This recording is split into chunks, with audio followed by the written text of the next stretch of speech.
Hello guys, welcome to my channel Neha's physio point. आज हम discuss करने वाले हैं एक और इम्पोर्टेंट टॉपिक के बारे में जिसका नाम है सीटीवी, जिसको हम क्लब फूड भी बोलते हैं। सबसे पहले हम इसकी डेफिनेशन देखते हैं। जो क्लब फूड सीटीवी है वो क्या है? Is a congenital deformity in which the food is twisted downward and inward. मतलब ये एक कंजेनिटल डिफॉर्मिटी है, मतलब बाय बर्थ प्रेजेंट होती है। इसमें क्या होता है, जो फूड है वो इनवर्ड एंड डाउनवर्ड की तरफ मूव कर जाता है। ये मेनली कावे से हम इसको करेक्टराइज करते हैं। सी से है कैवस, ए से एडक्शन, वी से वेरस एंड ई से इक्वाइनस। इस सबसे पहले हम अब इसकी इटियोलॉजी देखते हैं। इसकी इटियोलॉजी मेनली तो अननोन होती है, पर जो जेनेटिक फैक्टर्स हैं जैसे कि फैमिली हिस्ट्री, अगर फैमिली में पहले से किसी को है तो ये हो सकता है ट्विन स्टडीज, ट्विंस की वजह से या एबनॉर्मल जीन्स की वजह से ये हो सकता है। सेकंड है इंट्रायूटेराइन फैक्टर्स जैसे कि ओलिगोहेटेरामनियोज, मतलब जब बेबी यूट्रस में था तो उसको प्रॉपर एमनियोटिक फ्लूइड नहीं मिला इसकी वजह से, या ब्रीच प्रेजेंटेशन की वजह से। अगर बेबी उल्टा था यूट्रस में तो हो सकता है टाइट यूट्रस की वजह से या लिमिटेड फीटल मूवमेंट्स की। मतलब इंट्रायूटेराइन फैक्टर्स क्या होते हैं, जो बेबी जब यूट्रस में था तो प्रॉपर उसकी मूवमेंट नहीं हो पाई, इसकी वजह से क्या होगा, ये देखने को मिल सकता है सीटीवी। उसके बाद न्यूरोमस्कुलर फैक्टर्स जैसे कि spina bifida, arthrogryposis, cerebral palsy, इन सब की वजह से देखने को मिल सकता है। उसके बाद है कनेक्टिव टिश्यू एबनॉर्मिटी, जैसे कि अगर कनेक्टिव टिश्यू टाइट हो जाए जैसे कि लिगामेंट्स, टेंडन्स एंड ये सब क्या हो जाता है, थिक एंड फाइब्रस हो जाते हैं, फाइब्रोटिक, इसलिए क्या होता है कि सीटीवी देखने को मिल सकता है। उसके बाद है vascular theory, abnormal blood supply to the fetal life. Fetal को अगर प्रॉपर ब्लड सप्लाई नहीं मिली तो हो सकता है, या एनवायरमेंटल फैक्टर्स जैसे कि maternal smoking, poor nutrition, infections या कुछ ड्रग्स की वजह से ये देखने को मिल सकता है। अब हम इसकी पैथो एनाटॉमी देखते हैं। सबसे पहले हाइंड फुट में देखते हैं क्या क्या देखने को मिलता है। हाइंड फुट मतलब हमें पीछे क्या देखने को मिलेगा पैर में। सबसे पहले इक्वाइनस, जो इक्वाइनस में क्या होता है, जो एक्लिस टेंडन होता है वो शॉर्ट हो जाता है एंड टाइट हो जाता है। इसकी वजह से इक्वाइनस में क्या होता है कि हमारी जो हील होती है वो ऊपर की तरफ उठी हुई होती है एक्लिस टेंडन की टाइटनेस की वजह से। उसके बाद है वेरस, इसमें क्या होता है, जो कैल्केनियस होती है वो मीडियली रोटेट कर जाती है। उसके बाद है टेलस, इसमें क्या होता है, टेलस स्मॉलर, छोटा हो जाता है, neck medially deviated and plantar flex हो जाएगी। एंड जो कैल्केनियस होगा वो भी मीडियली रोटेट कर जाएगा, plantar flex and locked under talus. इसके बाद मिड फुट और फोर फुट में क्या देखने को मिलता है, फोर फुट एडक्शन, मतलब जो मेटाटार्सल्स हैं वो मीडियल की तरफ डेविएट कर जाती हैं। इसके बाद है कैवस, जो फर्स्ट मेटाटार्सल है वो प्लांटर फ्लैक्स हो जाती है और मीडियल आर्क हाई हो जाती है। जो मीडियल लॉन्गिट्यूडनल आर्क है वो क्या हो जाएगी, हाई हो जाएगी।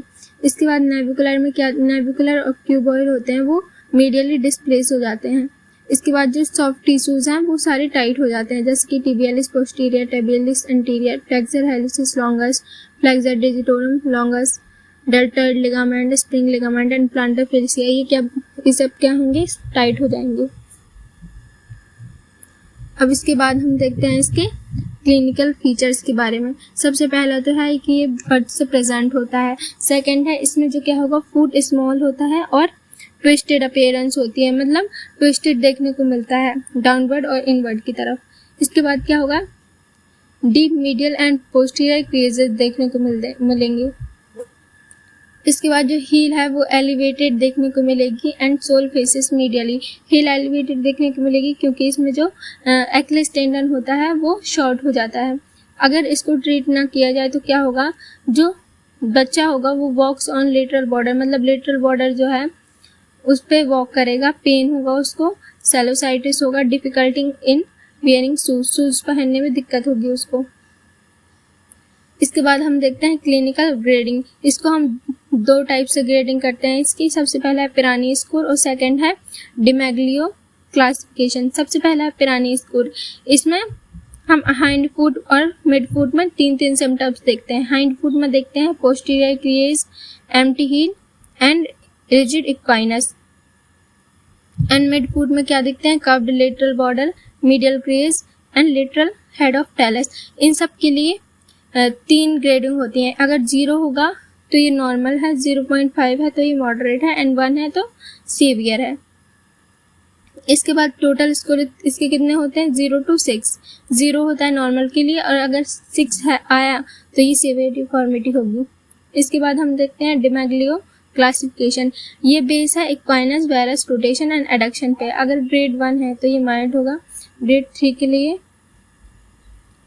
के लिए ये मॉडरेट है, ग्रेड 3 होगा तो ये सीवियर है, और ग्रेड 4 है तो ये वेरी सीवियर है। इसके लिए जो इन्वेस्टिगेशंस हैं वो मेनली क्लिनिकल होती हैं, मतलब हम साइंस एंड सिम्टम्स को देख के पता लगाते हैं कि CTEV है। इसके बाद इसके लिए हम एक्सरे करा सकते हैं, टेलोकैल्किनियल एंगल देखते हैं, talo first metatarsal angle and calcaneal position देखते हैं। इसके बाद अल्ट्रासाउंड भी करा सकते हैं, may detect club foot before birth. इसके बाद है इसके ट्रीटमेंट के लिए हम पॉन्सेटी मेथड यूज़ करते हैं, ये मोस्ट IMP है। इसका प्रिंसिपल क्या है, correct deformity in proper sequence, मतलब एक सीक्वेंस में हम डिफॉर्मिटी को करेक्ट करते हैं। इसका पैटर्न क्या है, कावे, मतलब सबसे पहले कैवस को करेक्ट करेंगे, फिर एडक्शन को, फिर वेरस को एंड इक्वाइनस को। अब जो कैवस था उसमें क्या होता है, कैवस को करेक्ट करने के लिए सबसे पहले जो 4 फुट है उसको सुपिनेट करते हैं, क्योंकि जो 4 फुट है वो नीचे की तरफ हो गया था प्लांटर फ्लेक्स, इसलिए इसको क्या करेंगे, सुपिनेट करेंगे, और क्या करेंगे, एलिवेट करेंगे फर्स्ट मेटाटार्सल को, क्योंकि जो फर्स्ट मेटाटार्सल है उसमें भी प्लांटर फ्लेक्शन हुई थी, तो इसके लिए इसको हम एलिवेट करते हैं। एंड क्या करते हैं, इसके बाद जो नी कास्ट है, अप्लाई अबव नी कास्ट अप्लाई करते हैं, जिससे क्या होगा कि जो नॉर्मल आर्क है वो रिस्टोर होगा। इसके बाद स्टेप 2 में क्या करते हैं, सबसे पहले हमने कैवस करेक्ट कर दिया, अब क्या करेंगे, एडक्शन, करेक्ट एडक्शन। अब एडक्शन करेक्ट करने के लिए क्या करेंगे, अबडक्ट करेंगे 4 फुट को, तो 4 फुट को अबडक्ट करते हैं वाइल्ड स्टेबलाइजिंग टेलस। फिर इसके बाद क्या करेंगे, weekly manipulation and new cast, मतलब हर वीक कास्ट को चेंज करते हैं। ये कब तक करते हैं, 5 से 7 कास्ट तक, मतलब 5 to 7 वीक तक हम इसको चेंज करते रहेंगे हर हफ्ते। इसके बाद करेक्ट वेरस, अब एडक्शन भी करेक्ट हो गया, इसके बाद क्या हो, वेरस करेक्ट करेंगे। इसके लिए क्या करेंगे, as 4 foot abducts, calcaneus rotate laterally under talus, heel comes in valgus। क्या होगा, जो 4 फुट है वो अबडक्ट रहेगा, और जिससे क्या होगा, जो कैल्केनियस है लेटरली रोटेट कर जाएगी। इसकी वजह से क्या होगा, जो हील है वो वेल्गस पोजीशन में वापस आ जाएगी वेरस से। पहले तो हील वेरस पोजीशन में थी, अब उसके बाद हील किस में आ जाएगी, वेल्गस पोजीशन में। इसके बाद है करेक्ट इक्वाइनस। इक्वाइनस को करेक्ट करने के लिए क्या करते हैं, डॉर्सीफ्लेक्स एंकल, जो एंकल है वो प्लांटर फ्लेक्शन में चला गया था इक्वाइनस में। अब इसमें क्या करेंगे, एंकल को डॉर्सीफ्लेक्स करेंगे, एंड क्या होगा, इक्वाइनस परसिस्ट एक्लिस टेनोटमी। अगर फिर भी इक्वाइनस है तो उसके लिए हमें एक्लिस टेनोटमी करनी पड़ती है, मतलब जो एक्लिस टेंडन है उसको रिलीज करेंगे और उसके बाद फिर कास्ट अप्लाई करते हैं। एक्लिस टेनोटमी के बाद small cut in Achilles tendon, final cast for 3 weeks, मतलब 3 वीक्स के लिए अप्लाई करते हैं कास्ट, एंड इससे क्या होगा, जो हील है वो नीचे की तरफ आ जाएगी। इसके बाद है फूड अबडक्शन बेस। अब ये तो हो गया, सारी डिफॉर्मिटी कनेक्ट हो गई। फिर हम इसके बाद जो चाइल्ड है उसको हम फूड अबडक्शन ब्रेस अप्लाई करते हैं उसके ऊपर, क्योंकि ये डिफॉर्मिटी तो करेक्ट हो जाती है, पर इसके बाद क्या होगा, अगर ये रिकरेंस ना हो ताकि इसके लिए हम फूड अबडक्शन ब्रेस उसको प्रोवाइड करते हैं। इसको बोलते हैं डेनिस ब्राउनी ब्रेस। ये कैसे अप्लाई करेंगे, सबसे पहले जो 3 मंथ तक है उसको 23 घंटे तक लगा के रखते हैं। उसके बाद जो 3 मंथ के बाद है उसके बाद सिर्फ स्लीप और नैप्स के टाइम पे उसको यूज करते हैं, और ये कब तक कंटिन्यू रहता है, 4 से 5 साल तक। इसके बाद हम देखते हैं सर्जिकल मैनेजमेंट। अगर जो पॉन्सेटी मेथड है वो फेलियर हो गया, उसका वो यूजफुल नहीं है, इसके बाद क्या करेंगे, हम सर्जिकल मेथड अप्लाई करते हैं। सबसे पहले क्या है, posterior medial soft tissue release.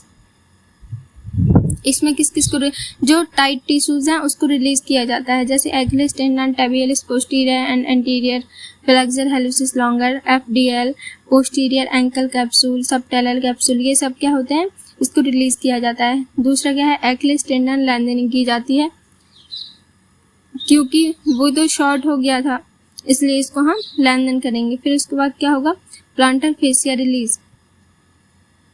Planter fascia को रिलीज करते हैं टेंडन ट्रांसफर या बोनी प्रोसीजर, जैसे कि कैल्केनियल ऑस्टियोटमी की जाती है। इसके बाद फिजियोथेरेपी मैनेजमेंट। फिजियोथेरेपी मैनेजमेंट में क्या करते हैं, कास्ट अप्लाई करने से पहले जो पेरेंट्स हैं उनको एजुकेट करेंगे, जेंटल पैसिव स्ट्रेचिंग कराते हैं और स्किन हाइजीन मेंटेन करके रखते हैं। अब ड्यूरिंग कास्टिंग के टाइम पे क्या करेंगे, चेक सर्कुलेशन चेक करते हैं, ऑब्जर्व स्वेलिंग को ऑब्जर्व करते हैं कि स्वेलिंग तो नहीं है, टीच कास्ट केयर, कैसे कास्ट को केयर करना है वो सिखाते हैं, and encourage hip and knee movements, hip and नी की मूवमेंट्स कराते हैं। और उसके बाद क्या, आफ्टर कास्ट रिमूवल, जब कास्ट रिमूव हो जाता है उसके बाद क्या कराते हैं, gentle range of motion exercises कराते हैं, स्ट्रेच टेंडो एक्लिस, जो एक्लिस टेंडन है उसकी स्ट्रेचिंग करते हैं, स्ट्रेंथन टॉर्सिफ्लेक्सस एंड इवर्टेट्स की स्ट्रेंथनिंग कराते हैं, balance and gait training and ensure use of foot abduction brace, ये सब हम यूज करते हैं। इसके बाद इसके कॉम्प्लिकेशन क्या क्या आ सकते हैं, रिकरेंस हो सकता है, फिर से डिफॉर्मिटी हो सकती है, रेसिडुअल डिफॉर्मिटी हो सकती है, स्टिफनेस देखने को मिल सकती है फुट की, काफ मसल वास्टिंग हो सकती है, स्किन प्रॉब्लम्स देखने को मिल सकती हैं या ओवर करेक्शन हो सकता है, and pain and gait abnormalities भी हमको देखने को मिल सकती हैं। अब आपके लिए एक क्वेश्चन है, मुझे ये बताओ कि जो कंजेनाइटल टेलिपस इक्वाइनोवायरस है उसमें हमें मेन सिम्टम्स क्या क्या देखने को मिलते हैं।